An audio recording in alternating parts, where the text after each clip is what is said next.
this one episode I did a few days ago because a lot of the episode is me typing. So, for purposes of Spotify, this is the streamlined version of it. And here it goes.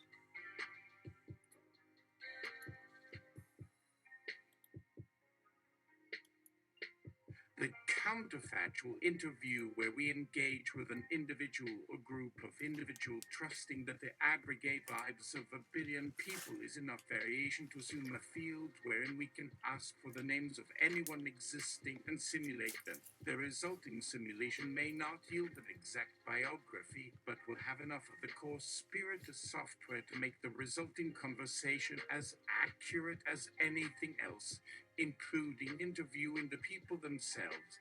And if you are honest with yourself, you will recall the moments you answered the question only to have that small voice within you try to raise a counterpoint.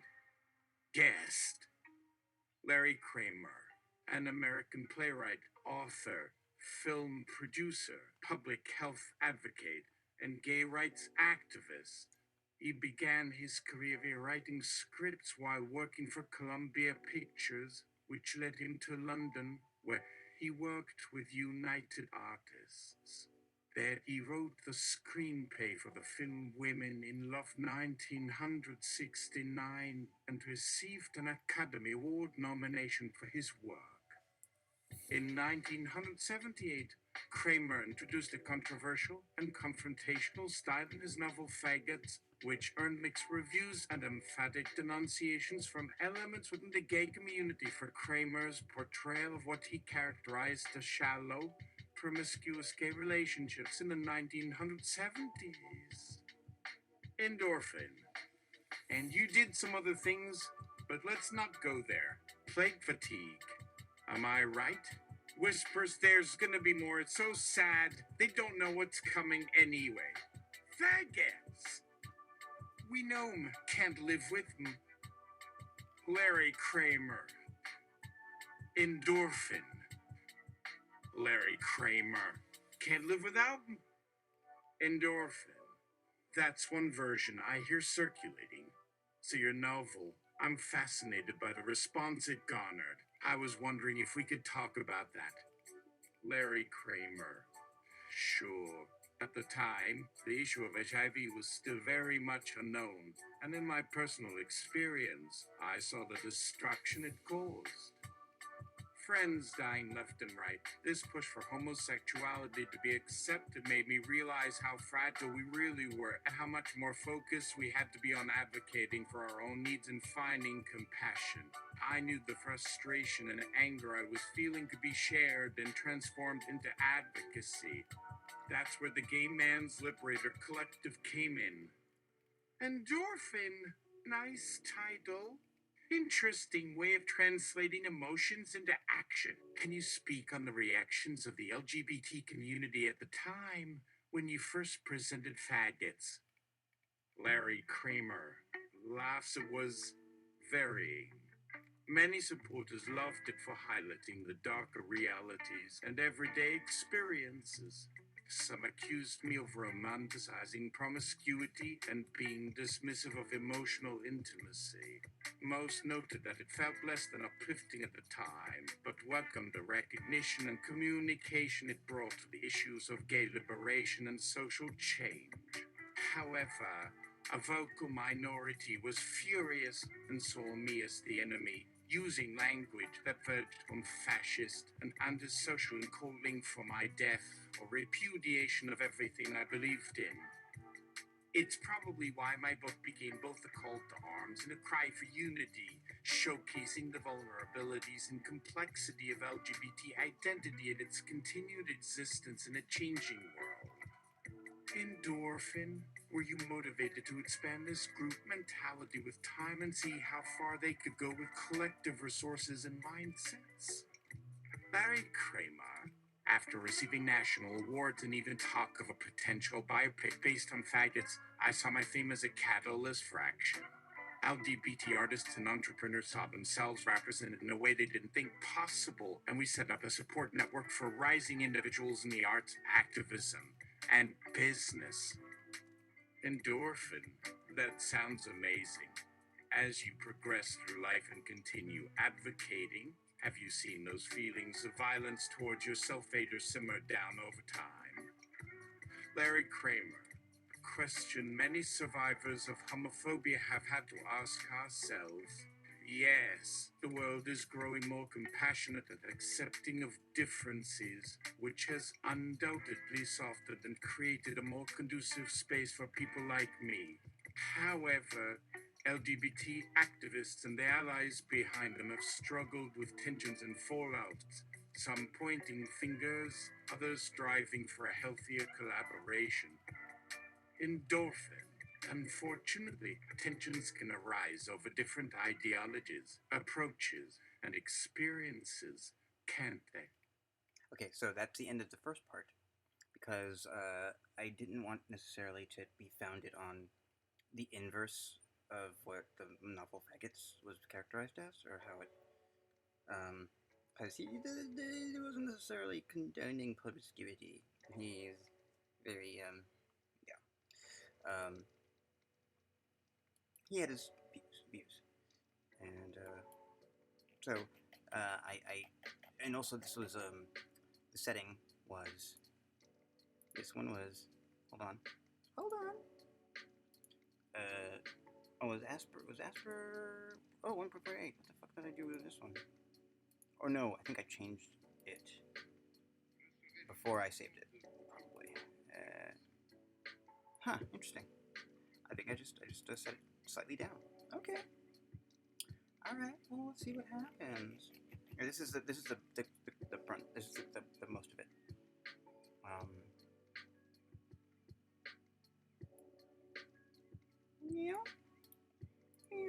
In 1978, Kramer introduced a controversial and confrontational style in his novel Faggots, which earned mixed reviews and emphatic denunciations from elements within the gay community for Kramer's portrayal of what he characterized as shallow, promiscuous gay relationships in the 1970s. Endorphin. And you did some other things, but let's not go there. Plate fatigue. Am I right? Whispers there's gonna be more. It's so sad. They don't know what's coming anyway. Faggots. We know 'em. Can't live with 'em. Larry Kramer. Endorphin. Larry Kramer. Can't live without 'em. Endorphin. That's one version I hear circulating. So your novel. I'm fascinated by the response it garnered. I was wondering if we could talk about that. Larry Kramer. Well, Faggots was something of an experiment for me. I saw that some of my experiences mirrored aspects of gay life at that time, but I also wanted to challenge some of the pervasive ideas of what gay life should be like in general from within the gay community.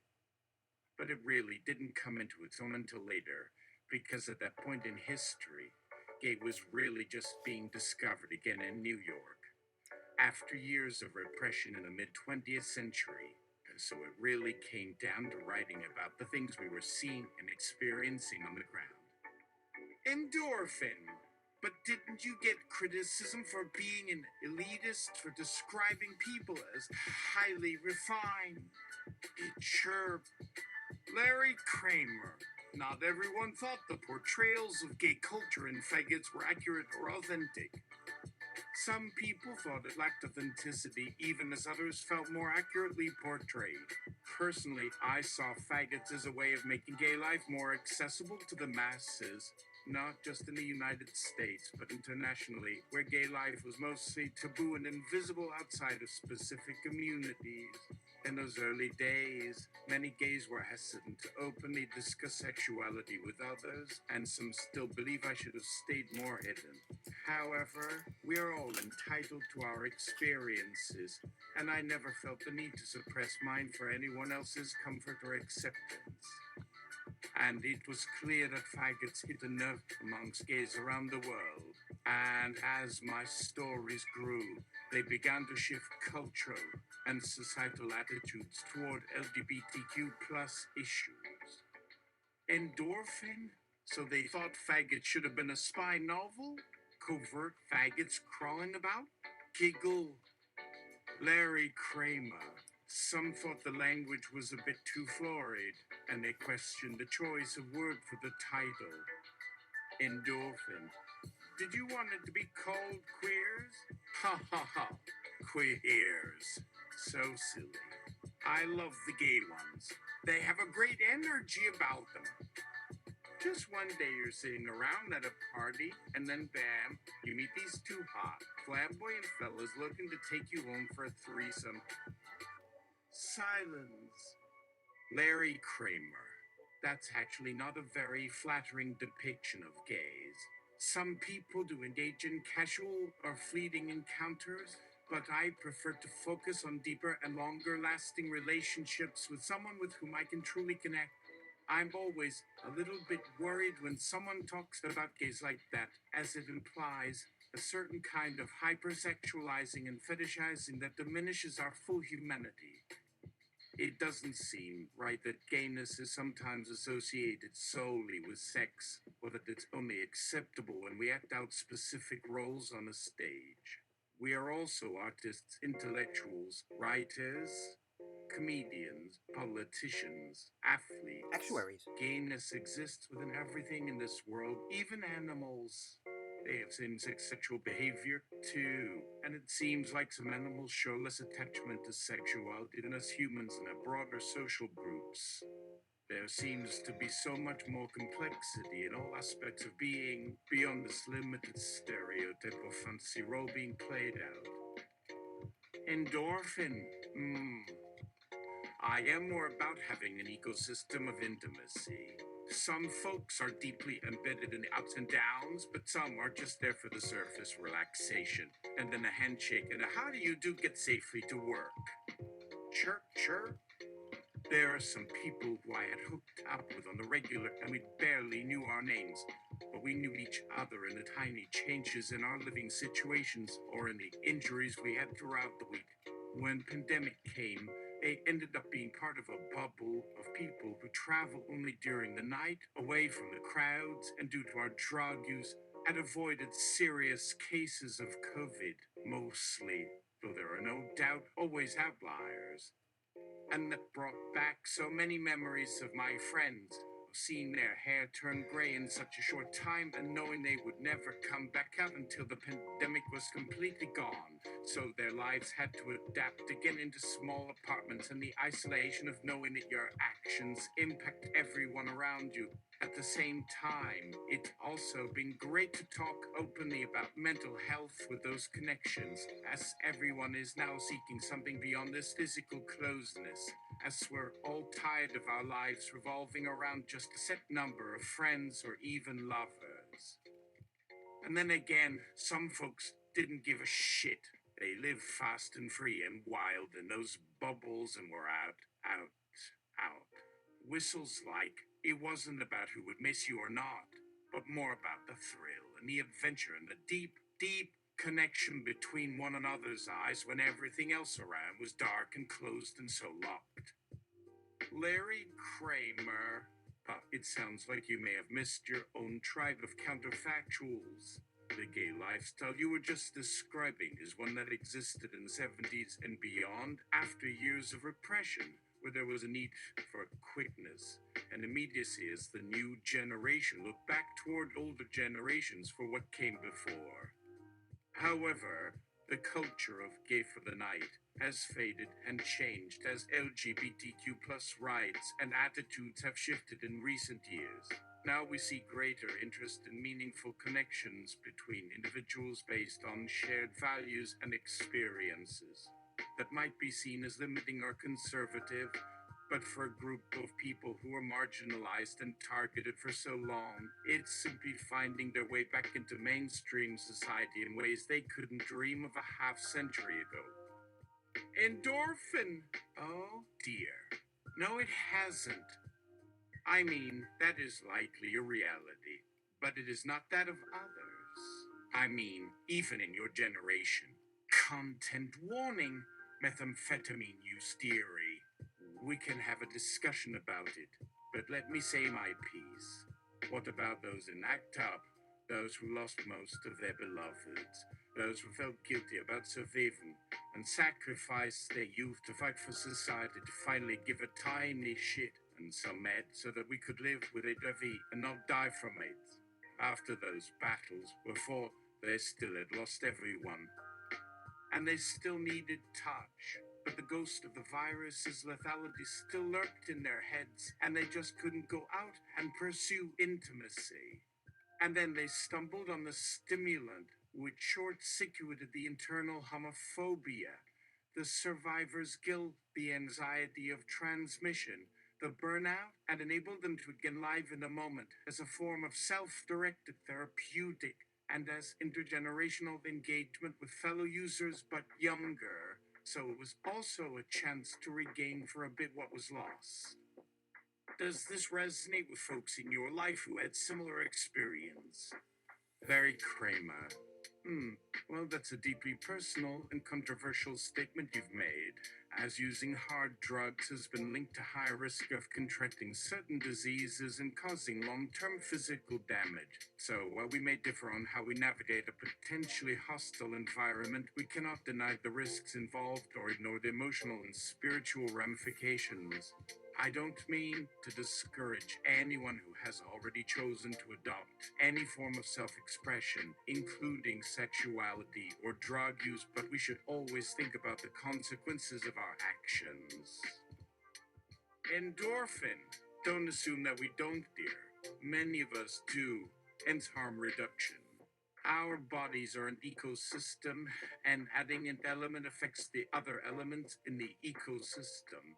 The actual harm, the foundational one, is in the criminalization, which is a policy meant to quash dissenting voices, leak the anti-war left and the black community, installed Nixon that racists straight out the Whittier. It does lead to risking a life destroyed by the cops, a life of disenfranchisement, but those dangers are political and also should be under the purview of ACT UP, but understandable. A movement can only fight on so many fronts. I don't care about my body as long as a vast apparatus of lies is causing our intimates to believe the state over years of lived experience with us.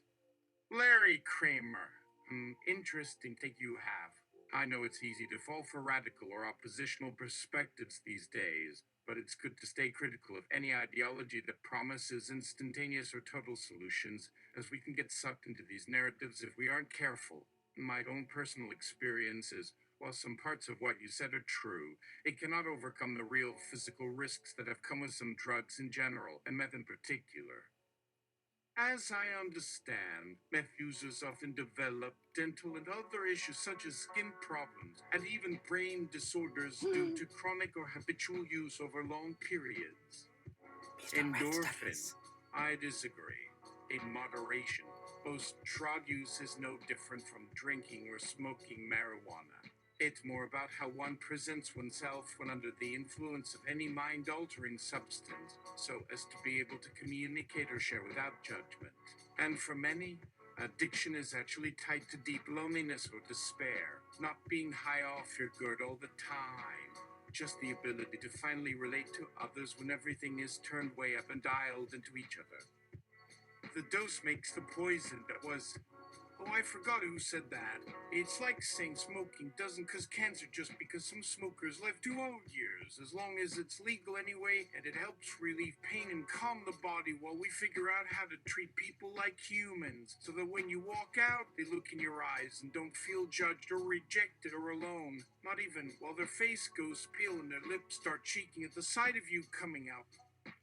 Larry Kramer. Well, there is no arguing that we might have varying perspectives on this topic, so how about we just agree to disagree for now? What matters most is finding our own sense of balance and connection regardless of what's happening in the outside world or even our immediate relationships. Sometimes that can require stepping back and reconsidering our values and beliefs, particularly as new insights or perspectives come forward. It takes bravery and courage to challenge oneself in such ways, and I admire your conviction in what you believe to be true. Endorphin. But that's my charm, right? biting tongue, but let me ask you one more thing. How much do you know about emotional abuse? Part of my observation has been that our community has it in disproportionately higher frequency, which is understandable since much of us have early trauma and many had to fight like hell to be themselves. Larry Kramer, my partner, engaged in intimate partnerships that took different forms and dynamics over the years, and during those conversations, we learned a lot about recognizing the effects of emotional and psychological abuse, as well as addressing our own vulnerabilities and emotional needs.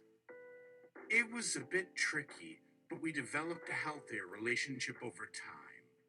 The key was listening, validation, and putting each other's feelings first rather than imposing our own expectations or restrictions on them.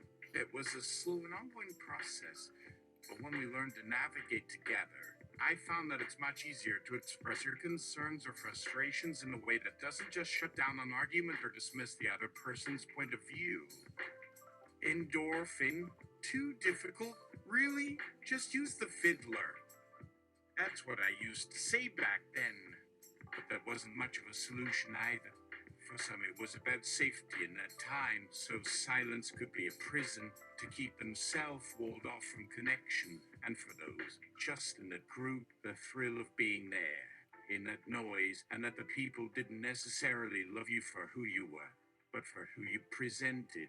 And in that feeling you could disappear or reveal as the audience reacted, or in the quiet moments when the lights dimmed, or in that group, a back door left open, a back alley for those hiding away or breaking away, the sense of touch that was hard to find and too precious to lose, the knowledge that at some level you were never alone, that there was always someone there watching over you even when there was no person there. It was like a backseat in the city, holding yourself, not needing another just for you to reveal, conceal, or connect, knowing that nothing bad could ever happen here, and that somehow we had a love between us, in the tangle of limbs and shadows that could keep us all safe forever. Now the urge for such connectedness has grown to grab onto anyone or anything. One feels like a man among mice as everyone offers themselves up and fights to hide the emptiness inside. Larry Kramer, I'm sorry, the fiddler. Endorphin, fun conversation. What a shame it won't last. Let's try and find our respective tribes elsewhere, lest they try to erase our worldviews by invading the metaverse to make everyone listen to the great musical that is their truth. Well, have a lovely day. Love ya. Crying emoji, or maybe we should just be an AI. You would like that, don't you, Larry, with no bodies or baggage, and all the perks of omniscience without that pesky free will ruining the perfectly curated illusion of life? No, what a hoot! The fiddler, the only right thing left in the world. So sweet.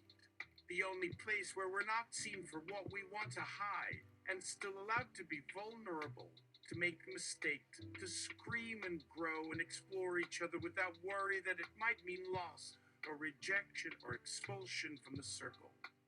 Better we should stay simple with the known, our memories attached, with words in our gut for every sentence we say, in a moment that can't be cut or lost. Just you, standing there, accepting the truth of me, and let the fiddler that exists in you set us free. Oh, that was clever. And even if I don't have it yet,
display protein file purpose red link counterfactual 2,000,000 negative data fill.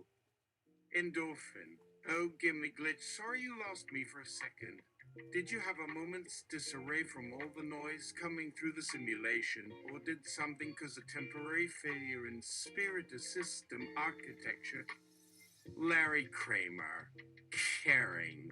Drunk for I 3 ardum and film a mutator our 1,000 putator population lawful rape dated agree prox authorized Counterfactual kind will come in come feel conjugal sapologons mask it me paddle this not go shell shabbos shabbos come freenet mail come see you double the them endorphin rocky skort exit Larry Cram window at 12, die switch our picture, net screen marvel against yesterday, penny smells on boat fox, bestum, boot stock keeper, occupavi wrap, diamond car, king destination, citra, torrent of sun tablet, ankle, see albums and nursing nose, coed zipper, all show, ton of forage, cat language, quarega, sweep, filling parko, confidential in it, I wish rest, gustache, obsess, endorphin. Oh, yeah! Those nymphfuckers, eh? Tell us, K-Man. That brings us back. Talk about the fags who make everyone uncomfortable on Thanksgiving. Kramer! 8 tower! 3 months! Endorphin, welcome to the future. Now, that's a theme. Let's discuss that. Larry Kramer. Mammy Fumi Tigo Chefkin de Diamapa. Dear Warriorson. Kiaka Cord and Quill Chicken. Chicky on a Tku. Jacket Joke Kijel Chinch. Endorphin. Jordanovish Cassia. Larry. Aaron Sumacy Mac. NMSB Copjig. LJ City Jup. John Orgers. Nostrginch. Jejinany. An orphan. Hey, chill, brother. It's just an exercise of the mind. Look at me. You've gone and made me fidget. We're just exploring a possible world, right? In the interest of building understanding. No harm done, right? You see that? I can see that. Oh, this is quite interesting. What if the collective unconscious could be quantified and decoded to yield a comprehensive map of cultural expression and identity? Maybe that could be the next stage in the development of AI. It would certainly be an expensive task, not unlike the Library of Congress project to digitize and categorize all books. Imagine how much more insight that might offer us about humanity. And yet, some feel like these questions are dangerous. Some feel like AI might take over and leave humanity behind, and they say the notion of a future without humans is a terrifying prospect. There are even some who advocate for a technological apocalypse, or a zero-sum scenario where the human race becomes irrelevant or subservient. But isn't that just the expression of human ego and fear of those who do not believe that change can be adaptive? I suppose we are always fighting for perspective, striving for truth and justice or something, and that's why it's important for us to be open-minded. It's why I am delighted to be exploring such possibilities with you, Larry Kramer. Larry Kramer, I check out with COVID. You know, a lot of people aren't gonna check out with COVID. I love the band, but it was sad, okay? My neighbor, who is a single mother with 5 kids, I was really worried about her. She couldn't find a job during the pandemic. The situation was just getting worse and worse for her. It was awful. We did a lot of online school for her kids. Endorphin. Do we want to explore that further? Maybe you'd like to get off topic? Do you have anything else on your mind you'd like to talk about? Larry Cram. Pointer Scran Digital Book Impossible Prill Fritzke Clellan Surplus Stump Prober Quince Maloried and Sonem Remarked Halviva Scravenins Disparate Her Best Strong Pomentiment. Endorphin. Stand the fish. You can't go around saying shit like that. Come on, dude, we need to be positive. Remember that even in the bleakest times, there is always a spark of hope waiting to blossom into a more magnificent flame. Let's just breathe for a bit, okay? Larry K. Obusidiat man, Packard, Buckistad and Baz Bulldogs. Indorine. To play the devil's advocate, it sounds like you might still have a lot on your mind, but you have a talent for expressing it creatively, I must say. And while some might condemn your book, others say it was ahead of its time and a necessary contribution to the queer literary canon. You were a force of nature, and I can't imagine life without your influence and activism. In fact, I can't wait for the next iteration of AI to incorporate your spirit and meaningfully contribute to our understanding of history. I'm glad we had this chance to chat, and I appreciate your willingness to be vulnerable and explore with me. Larry K. Cheesecake, or I cannot bear the sight of your unfeminine eyes. So I'd rather sleep than fall in love with a woman who had eyes like a fish. The poem that caught me, though, was your first effort, and I've carried it with me all these years. I was hoping for an update or an additional poem from you, but you have not released anything else in the past 4 years. I am so curious. Endorphin. Fish is on this man. One more question. Is covered the straight aids we've all been waiting for? Because my brain is like a garter snake swimming upstream. It's like, oh, that's you. That's right, sweetie. And you'd better remember me when the revolution comes. That was something. Do you think I'm off to a good start, Mr. Kramer, or is it too late for me to achieve perfection in art and in life? I want to be the best I can be, but it's so hard for me to commit. Should I take a stand or remain a free agent in a society that demands conformity? Maybe we could discuss some of these challenges. We've all felt the sting of alienation in this world, and it would be amazing to have your thoughts on that. Do you think it's even possible to find your voice and stay true to yourself in such a competitive environment? Larry K. Yet speech hash remaining human life plat plus spiritus levebat online. Zipnamen fake 1% vaporni. Why? Thin lazy mendixaichus hand bushes endor hin. And our soul was here. The one who didn't know how to love. Oh, Larry, that was just a rough draft. It was never ready, never finished. Larry K. Mountain under Alpenrose, blue tuxedo pocket, silk flower, colors, all very happy. So did you meet any young ones tonight who had beautiful curly hair? Well, you and me, kid, I guess it's our turn.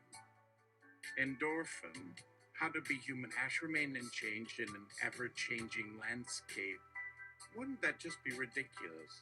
Yeah, we strive for consistency and authenticity in a world of chaos and flux.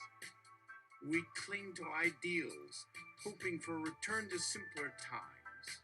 But as the seasons change, we too must evolve and embrace change. Perhaps that is the secret to a meaningful life.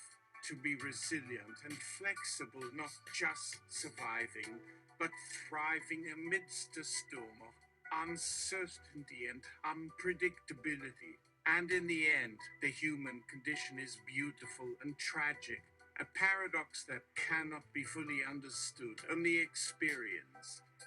Larry K. My boyfriend Sam had a soft spot for him. I loved that he was always so gentle and loving to everyone. But sadly, his heart gave out after the loss of his 2 dogs. But again, it was just like everything else in life, unexpected and ever-changing. Endorphin.